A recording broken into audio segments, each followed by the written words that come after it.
네, 안녕하세요. 띵사이트입니다. 저는 한 6, 7년 동안 직장 생활을 하다가 이제 퇴직을 했는데요. 26살, 27살 때 이제 취직을 했어요. 때에 그래도 늦지 않은 나이에 좀 안정적인 직장을 취직하고서 되게 기분이 좋았죠. 왜냐하면 사실 그때 당시의 목표는 평범하게 직장을 다니면서 마음 편하게 사는 게 뭐 저의 목표였으니까요. 그래서 그 20대 나이 때 취직을 하고서 이제 직장을 다니니 이제 굉장히 행복한 하루가 시작되겠구나. 뭐 이렇게 생각을 했었습니다. 하지만 이제 직장 생활을 1년, 2년, 뭐 3년 정도 하면서 굉장히 스트레스를 많이 받았습니다.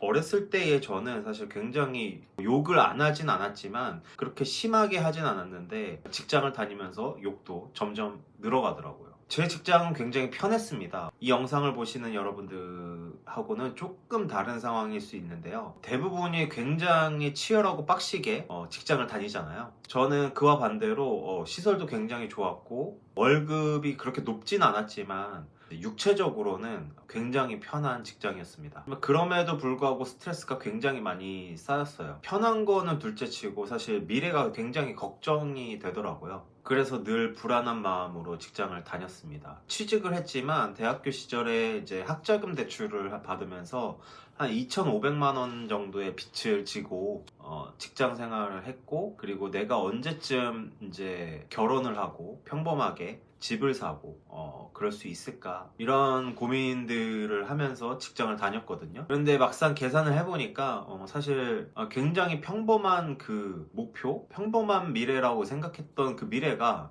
굉장히 어려운 미래라는 걸 깨달았습니다. 이런저런 고민을 하다 이제 퇴사를 했는데, 퇴사하기 전에 돌이켜보니 한 세 가지 정도의 시그널이 있었더라고요. 그 세 가지에 대해서 오늘 한번 말씀드려 보려고 합니다.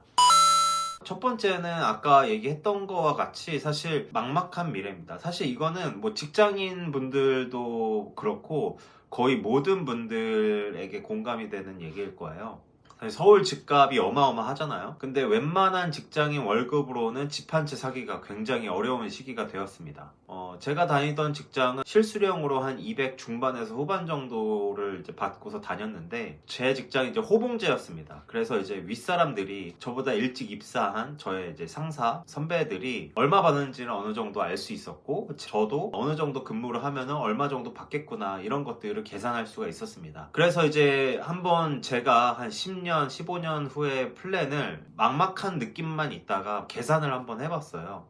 여기저기서 사실 집 한 채 사기 어렵다, 뭐 이런 말들을 그때 당시에도 많이 들었지만 실제로 계산을 해보니까 체감이 확 되더라고요. 그 체감과 더불어 저는 이제 대학교 때 진 빚이 있기 때문에 그것까지 더해져서 그때 한번 계산을 하자마자 사실 멘붕을 한번 경험하고 나서, 내가 보이지 않는 미래를 가지고 이런 똑같은 거를 내가 20년을 해야 되나? 이런 생각이 들었을 때 굉장히 막막했습니다. 그때부터 퇴사를 고민했고, 사실 그냥 어떤 감각적으로 집 한 채 사기 어렵구나, 이렇게 알고 계신 분들이 대부분이시잖아요. 실제로 계산을 한번 해보는 걸 추천드려요. 그래야 이제 진짜로 조금 체감이 되고, 정말 그거를 느껴야 내가 사실 제대로 된 플랜을 그제서야 짤 수 있더라고요. 이런 작업을 하지 않으면은 그냥 찝찝한 기분으로 직장을 다닐 수 있습니다. 그렇기 때문에 이런 작업들을 한번 해보는 걸 추천드립니다.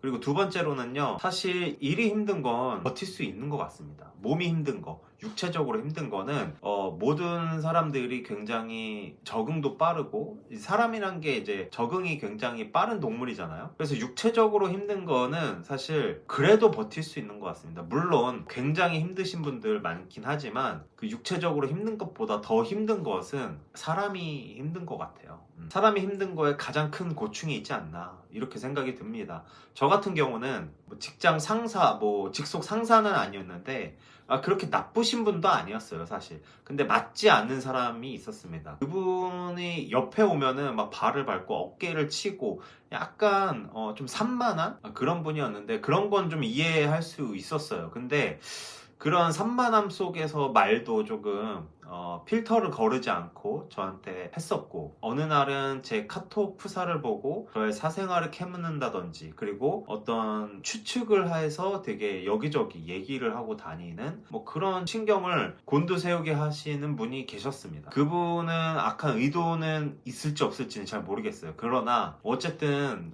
저한테는 굉장히 적응이 안 되시는 분 중에 한 분이었어요. 그분을 어떻게 해서든 좋게 해보려고 했지만 진짜 안 맞는 거는 너무 스트레스를 받더라고요. 저도 무시하고 싶고 딱 잘라내고 싶고 딱 티를 내고 아예 이렇게 끝맺음을 하고 싶었는데, 사실 직장생활, 사회생활이라는 게 그게 쉽지만은 않잖아요. 직장인분들이 굉장히 힘듦을 겪는 것 중에 하나가 이제 사람 때문이 아닌가 이런 생각을 하는데, 저는 사실 그런 경우고, 대부분은 뭐 직장 상사가 뭐 또라이라든지 사이코라든지 아니면 의도적으로 하는 경우도 굉장히 많죠. 그런 상황에 놓이신 분들은 저보다 훨씬 더 버티기가 힘들 거라고 저는 생각이 듭니다. 이런 감정적 소모를 많이 하게 되면은 사람이 굉장히 피폐해지더라고요. 한편으로는 돈을 많이 받으면 그래도 괜찮지 않을까 이런 생각을 잠깐이나마 했지만, 참을 수 있는 그런 문제는 아닌 것 같다라는 생각이 개인적으로는 들더라고요.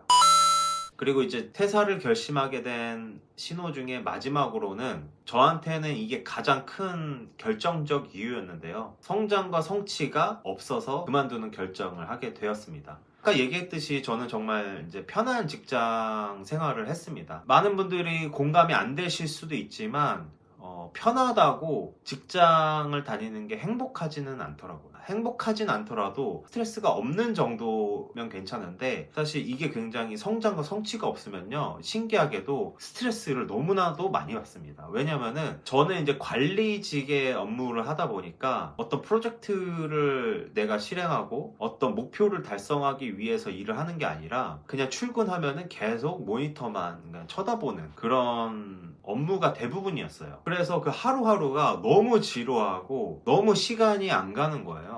그러면서 그만두고 싶었지만 막상 그만두고 싶은 용기는 안 나고, 내가 그만두고 무엇을 해야 되나 이런 생각들도 굉장히 많이 들었고요. 사실 굉장히 힘든 시기였습니다. 남들과는 조금 다른 상황의 힘듦이었던 것 같아요. 일을 굉장히 빡시고 힘든 곳에서 일하시는 분들은 정말 리스펙을 합니다.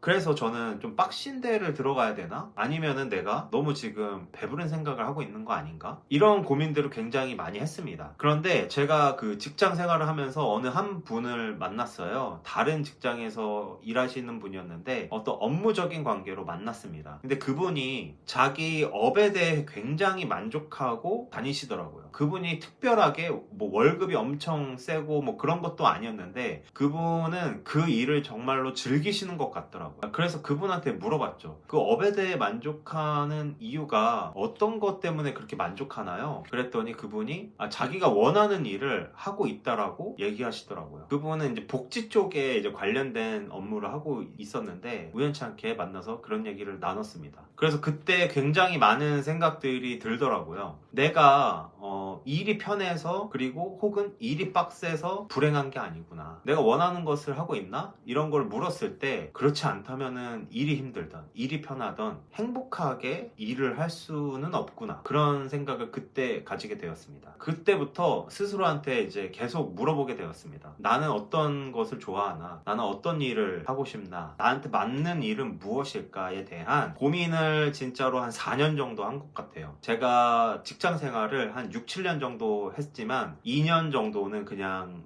멋모르고 다녔고, 한 2년 후부터는 4년 동안 고민을 하다가 퇴사를 결심하게 되었습니다. 그때 당시에 스스로 내린 결론은 어떠한 것을 도전하고 성장하고 성취하는 삶을 좀 살고 싶다라는 결론을 내린 후에 퇴사를 했습니다. 사실 이 생각을 가지는 동시에 돈을 많이 벌고 싶다도 당연히 포함이 돼 있었죠. 돈을 많이 버는 것과 동시에 좀 그런 성취하는 삶을 좀 살고 싶었습니다. 그렇게 퇴사를 하고 이제 막 제 사업이라고 하기보다는 바지 사장 정도로 시작을 했는데, 퇴사를 하니까 진짜 전쟁터이긴 합니다. 단 하나도 진짜 쉬운 게 없더라고요. 막상 직장을 나오니까. 근데 지금 이렇게 돌이켜보면은 제가 지금 말할 수 있는 거는, 힘들지만 그래도 직장 다닐 때보다는 행복하게 살고 있다라고 말씀을 드릴 수 있을 것 같아요. 제가 지금 그때보다 돈을 많이 벌어서 뭐 이런 게 아니고요. 어떨 때는 돈을 굉장히 많이 벌기도 하였고 사실 뭐 굉장히 어려운 시기도 있었고요. 근데 그 과정 속에서 제가 느끼는 감정들이 뭐냐면 물론 안 될 때는 너무나 힘듭니다. 사실 죽고 싶을 정도로 힘들어요. 그런데 그냥 이 과정들이 이런 한순간순간들이 진짜 저로서 사는 것 같아서 불안함이 있고 늘 스트레스 상황 속에 있지만 만족감도 동시에 같이 있습니다. 그렇다고 뭐 제가 퇴사를 권유하는 게 아니고 직장을 다니고 있던 직장을 그만두던 그냥 이 영상을 보시는 여러분들은 여러분들의 어떤 주체성 있는 선택들을 했으면 좋겠다. 이런 메시지를 좀 전하고 싶었어요. 내가 원하는 업을 원하는 직장에서 하면 그런 삶도 굉장히 주체성이 있는 삶이죠. 근데 대부분이 사실 어떤 이 현실 속에서 그런 것들을 내가 선택하는 것이 쉽지 않다라는 것을 너무나도 잘 알고 있습니다. 그래서 좀 이렇게 그거를 견뎌내면서 직장을 다니시는 분들한테는 리스펙을 정말 하고 있고 만약에 오늘 이러한 이야기들이 조금이라도 공감이 되시고 나도 조금은 내가 하고 싶은 걸 하고 싶다라고 생각하시는 분들이 계시다면은 제가 추천드리는 방법은 직장을 다니시면서 남는 시간에 술을 마신다거나 뭐 놀러 다닌다거나 성장이 없는 활동으로 스트레스를 푸시지 마시고 진짜 여가 시간을 조금은 어떻게 확보를 해서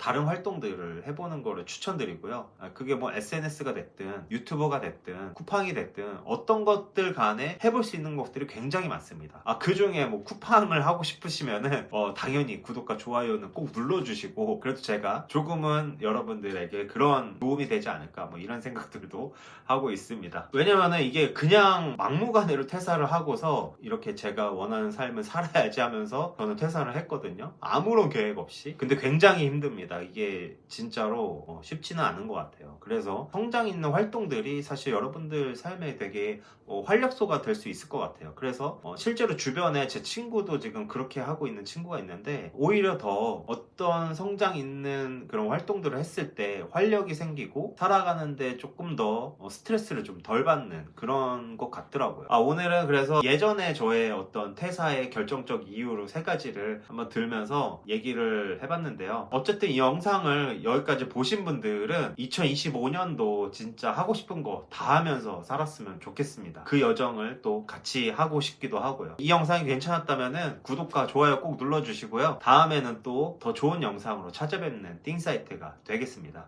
감사합니다.